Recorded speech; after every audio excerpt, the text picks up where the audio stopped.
उसमें हम आज श्लोक नंबर 37 पढ़ेंगे। 37 नंबर श्लोक। भगवान बोल रहे हैं, श्री भगवान उवाच यथैधांसि समिद्धोऽग्नि भस्मसात् कुरुते अर्जुन ज्ञानाग्निः सर्वकर्माणि भस्मसात् कुरुते तथा यथैधांसि समिद्धोऽग्नि भस्मसात् कुरुते अर्जुन ज्ञानाग्नि सर्वकर्माणि भस्मसात् कुरुते तथा। क्योंकि हे अर्जुन, जैसे प्रज्वलित अग्नि ईंधनों को भस्ममय कर देता है, वैसे ही ज्ञानारूप अग्नि संपूर्ण कर्मों को भस्ममय कर देता है। हरिओम।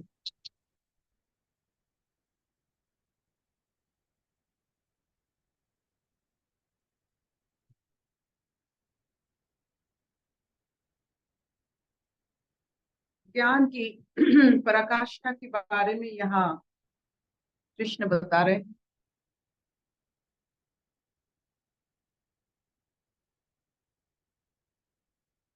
जीवात्मा, एक जीव की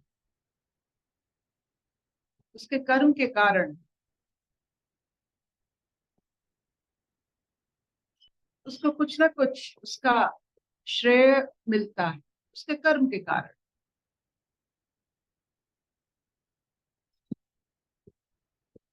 कर्म 3 प्रकार के हो सकते हैं। एक संचित कर्म, एक आगामी कर्म, एक प्रारब्ध कर्म।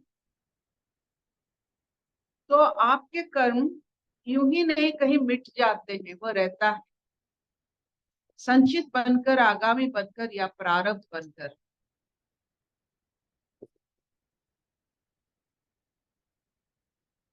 जैसे यज्ञ के लिए समिध की जरूरत पड़ती है, छोटा छोटा काठ जो हम उसे प्रज्वलित करते हैं यज्ञ में, उसे समिध कहते हैं। तो हमारे कर्म हमारे जीवन यात्रा में समिध ही, उसके कारण हमें बहुत सारे अनुभूतियां मिलते हैं और जूझना पड़ता है अपने कर्मों के कारण। ये कर्म हमें छोड़ते नहीं। कर्म हर समय अपने सही एड्रेस पर पहुंच जाता है। आपने कोई जन्म में या कोई यात्रा में कुछ किए होंगे, वो संचित होकर रह जाता है। कुछ आगामी बनता है, कुछ प्रारब्ध बनता है, लेकिन उसका नाक नक्शा रह जाता है हमारे जीवन पथ पर, हर एक जीवात्मा। तो हम नहीं कह पाएंगे तो ये हमने नहीं किया, ऐसा कैसे हुआ। संचित कर्म है, प्रारब्ध कर्म है। डरने से कुछ नहीं होने वाला। बस उससे कैसे, इस प्रारब्ध संचित आगामी कर्म से कैसे अपने आप को मुक्त कर दे। हमने किया है, बहुत सारे ऐसे कर्म किए होंगे अज्ञान की वश पर, तो उसका असर अंत तक भोगना पड़ता है। तो कैसे उससे मुक्ति मिलेगा। तो कृष्ण आज एक ऐसा रहस्य बता रहे हैं जिससे सब कोई अपने प्रारब्ध संचित आगामी कर्म से मुक्त हो सकते हैं। वो है ज्ञान के माध्यम से। ज्ञान की ज्योति से आपका संचित और आगामी कर्म खत्म होता है। और क्योंकि आपका संचित और आगामी कर्म खत्म हो जाता है, उसके बदौलत प्रारब्ध कर्म भी खत्म हो जाता है, हम मुक्त हो जाते हैं। तो ज्ञान की महिमा। तो ज्ञान होता क्या है? क्या टेक्नोलॉजी है, तकनीकी है? कौन से ज्ञान से? सब ज्ञान की शुरुआत होती है कौन सा ज्ञान जानने से सब ज्ञान की अनुभव हो सकती है?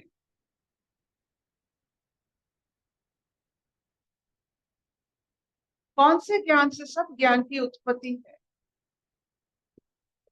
किस ज्ञान को प्रज्वलित करके हम सब कर्मों से मुक्त होते हैं? क्या जानने से संसार में और ज्ञान जानने की बाकी नहीं रहता?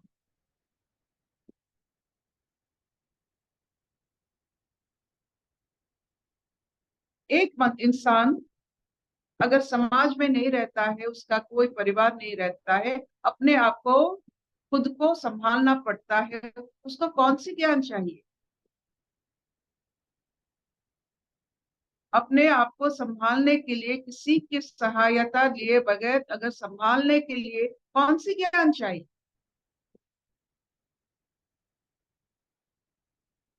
उससे शुरुआत कौन से स्कूल में किया जाता है? कौन से घर में वो ज्ञान को बढ़ावा दिया जाता है?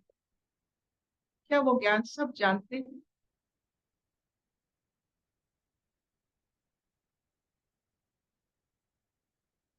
वो ज्ञान ये है कि आप अमृत संतान हो। आपके कर्मों के कारण आपकी उत्पत्ति हुई है। आपकी उत्पत्ति एक साधारण सा बात नहीं है, असाधारण बात है। पंचभूत से एक जीवात्मा की रचना यह असाधारण बात है, ऐसा नहीं होता है।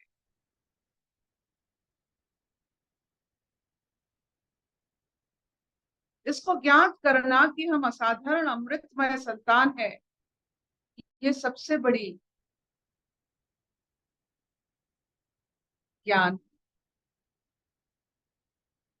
जब ये हम पूरे सहजता के साथ उसे अनुभव करेंगे, ये अमृत अवस्था, ये असाधारण उत्पत्ति, जब उसे महसूस करेंगे, सब अमृतमय होता चलेगा। आपकी जितने सारे ज्ञान इसके लिए आपकी ये जो अमृतमय अवस्था की जो अनुभूति के कारण हर ज्ञान आपके पास आने की कोशिश करेंगे।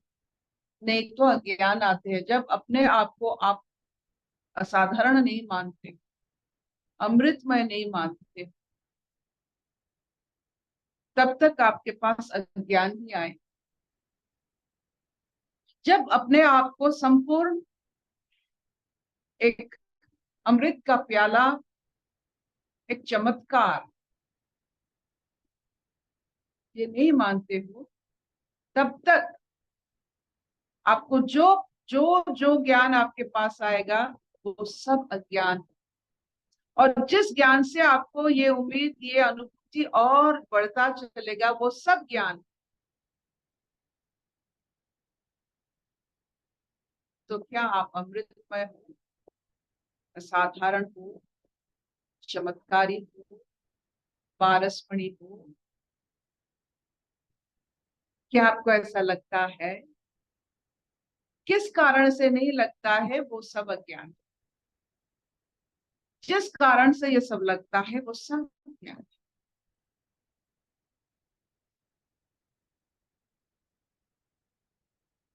क्या इतना चलेगा? हाँ जी।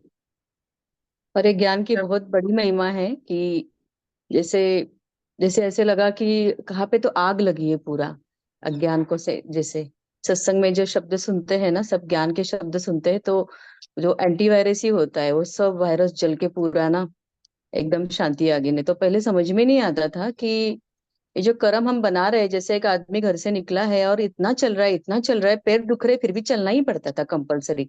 ऐसे सोच रहे बट एक सोच से दूसरी सोच ऐसे करके फिर मुक्ति की सोच, शांति, कुछ भी लगाया शांति नहीं आती थी। सिर्फ और सिर्फ जो ज्ञान आप जो बोल रहे हैं, इस सत्संग में बोला जाता है कि तू पूर्ण है, तू सच्चिदानंद रूप है। और वो जो शांति आता है, वो शांति से जो कर्म होता है ना, उसका क्वालिटी बहुत अलग होता है। वो इरेजर जैसा काम कर जाता है ज्ञान। तुम्हारे मेमोरी में जो भी इकट्ठा किया है ना, एक स्टोरी रहती है, बट उसके साथ जो हमारा अटैचमेंट रहता था और बार बार मैं और मेरा का स्टोरी जो रिपीट करते रहते थे ना, उसमें आग लग गई अच्छे से।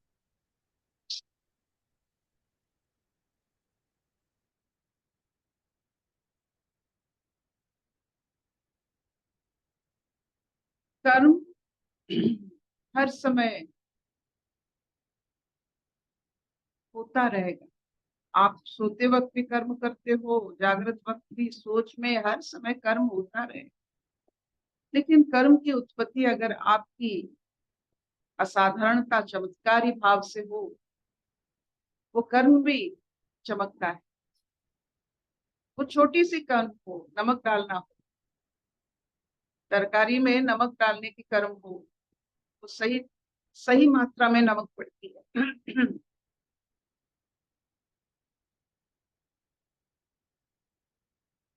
जो नमक सही डाल सकते हैं वो बहुत बड़े इंसान होते हैं।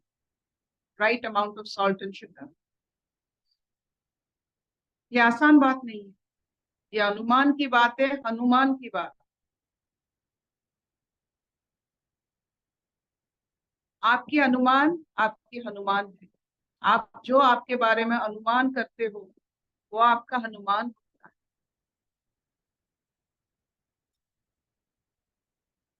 तो खुद के बारे में अच्छा सोचना, अपने आप को तिरस्कार मत करना, इसी से शुरू होती है सब अज्ञान।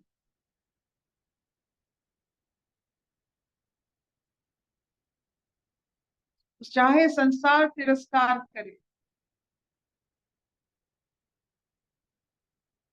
वो प्रारब्ध कर्म हो सकता है। संभल जाओ, अपने आप को जान लो। और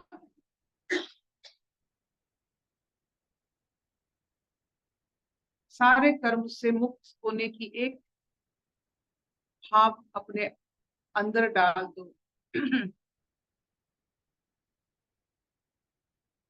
कि मैं एक, मेरी उत्पत्ति ऐसे नहीं,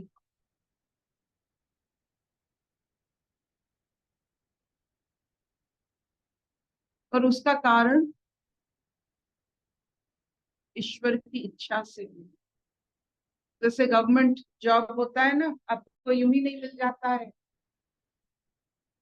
वैसे जीवात्मा की जॉब यूं ही नहीं मिल जाता है। आप साधारण से आईएएस बन जाते हो तो कितना खुश हो जाते हो, और जीवात्मा बन जाते तो कोई फीलिंग ही नहीं है आईएएस वाला।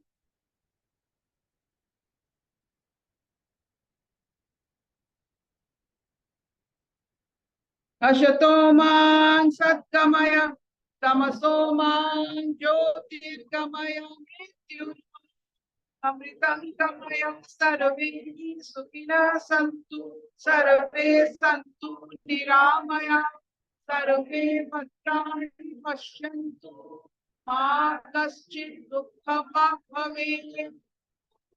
ओम शांति शांति शांति।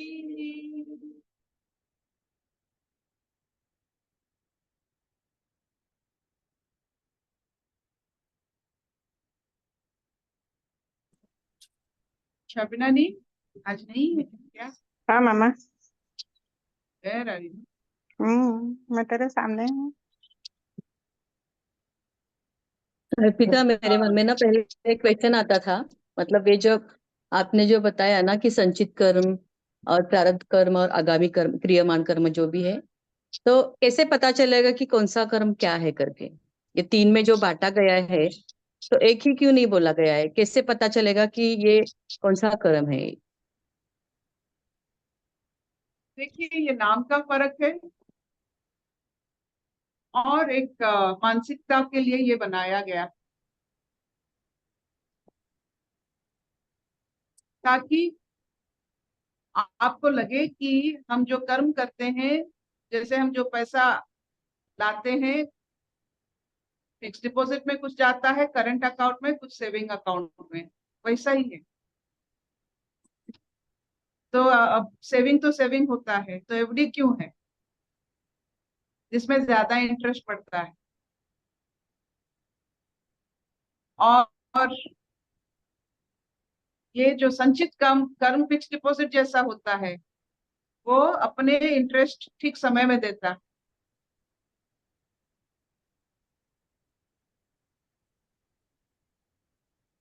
करंट अकाउंट में आपको बहुत सुविधा मिलती है। सेविंग अकाउंट में बहुत कम इंटरेस्ट होता है, लेकिन करंट अकाउंट में बहुत सुविधा मिलती है।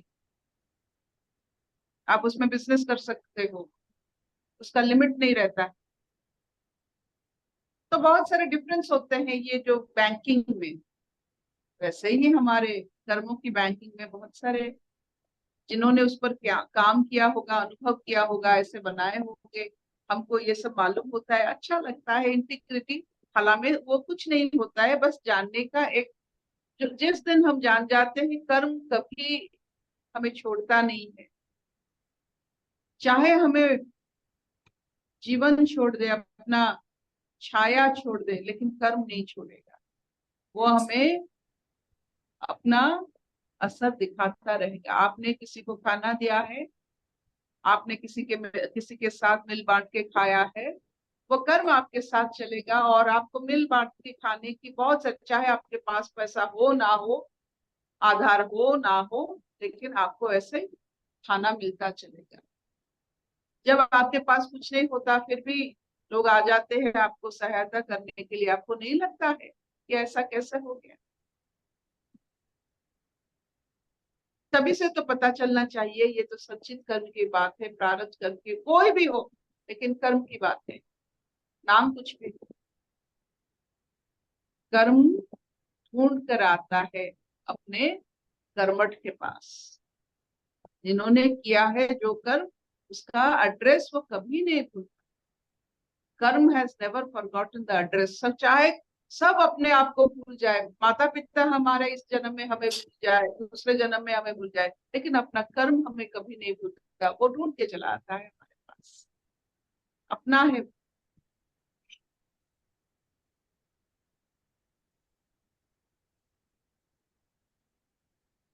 Will this do?